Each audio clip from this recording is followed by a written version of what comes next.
Hi hello అండి. ఈరోజు ప్రణదీస్ కిచెన్లో కటోరా డ్రింక్ అయితే చూపిస్తున్నాను. ఫస్ట్ అయితే ఎడిబుల్ గమ్ గురించి మనమైతే యూజ్ ఏంటి అనేది తెలుసుకుందాము. ముందుగా ఈ ఎడిబుల్ గమ్ని ఒక 100 గ్రాములు తీసుకుంటే ఒక 70 క్యాలరీల శక్తి అయితే ఉంటుంది. అలాగే కార్బోహైడ్రేట్స్ కూడా ఉంటాయి. ఫైబర్ ఉండటం వల్ల మన బాడీ అనేది చాలా కూలింగ్గా ఉంటుంది. అలాగే యూరిన్ ఇన్ఫెక్షన్స్ రాకుండా కూడా ఇది చాలా బాగా ఉపయోగపడుతుంది. సమ్మర్లో స్త్రీలకు చాలా బాగా ఉపయోగపడుతుంది ఇదైతే. అలాగే ఇంకొకటి కిడ్నీలలో రాళ్ళు రాకుండా కూడా ఇది చాలా బాగా ఉపయోగపడుతుంది. ఈ ఎడిబుల్ గమ్ని తీసుకోవటం వల్ల మలబద్ధకం కూడా మనకు తగ్గుతుందన్నమాట. ఈ ఎడిబుల్ గమ్ గురించి అయితే యూజ్ అయితే తెలుసుకున్నాం కదా. ఇప్పుడు ప్రాసెస్ అయితే చూసేద్దాము. ముందుగా ఎడిబుల్ గమ్ని అయితే ఒక 2-3 తీసుకొని ఒక చిన్న గిన్నెలో వేసుకొని వాటర్ అయితే పోసుకొని నైట్ మొత్తం అలాగే ఉంచాలి. ఉదయానికి అది ఒక జెల్ లాగా అయితే మారుతుంది.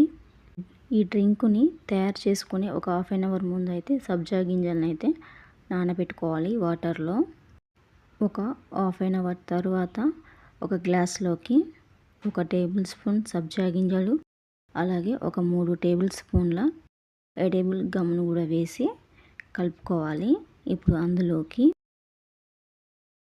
మీడియం సైజులో ఉన్న ఒక నిమ్మకాయని తీసుకొని కట్ చేసుకోవాలి.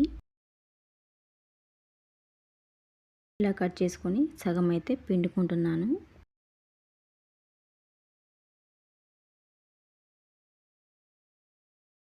ఒకసారి అయితే కలుపుకొని ఇందులోకి షుగర్ కానీ వేసుకోవచ్చు, లేదు అంటే అలాగైనా తాగొచ్చు. నేనైతే హనీని అయితే యాడ్ చేసుకుంటున్నాను. తేనె కనుక ఉన్నట్లయితే మీరు కూడా యాడ్ చేసుకోండి, చాలా బాగుంటుంది టేస్ట్ అనేది. ఇప్పుడు వీటన్నిటిని ఒకసారి అయితే కలుపుకోవాలి. అంతేనండి, చాలా సింపుల్గా చేసుకోవచ్చు ఎడిబుల్ గమ్ డ్రింక్ అనేది. ఇది సమ్మర్లో స్పెషల్గా చేసుకుంటారు అందరూ. బయట కూడా చాలామంది కొనుక్కొని తాగుతారనమాట. ఇది ఇంట్లోనే చాలా సింపుల్గా చేసుకోవచ్చు నేను చూపించిన విధంగా అయితే. ఇప్పుడు పైనంగా కొంచెం గార్నిష్ కోసం అయితే ఒక 3 పుదీనా ఆకులను అయితే వేసుకుంటున్నాను. ఆప్షనల్ అనమాట. Thank you for watching.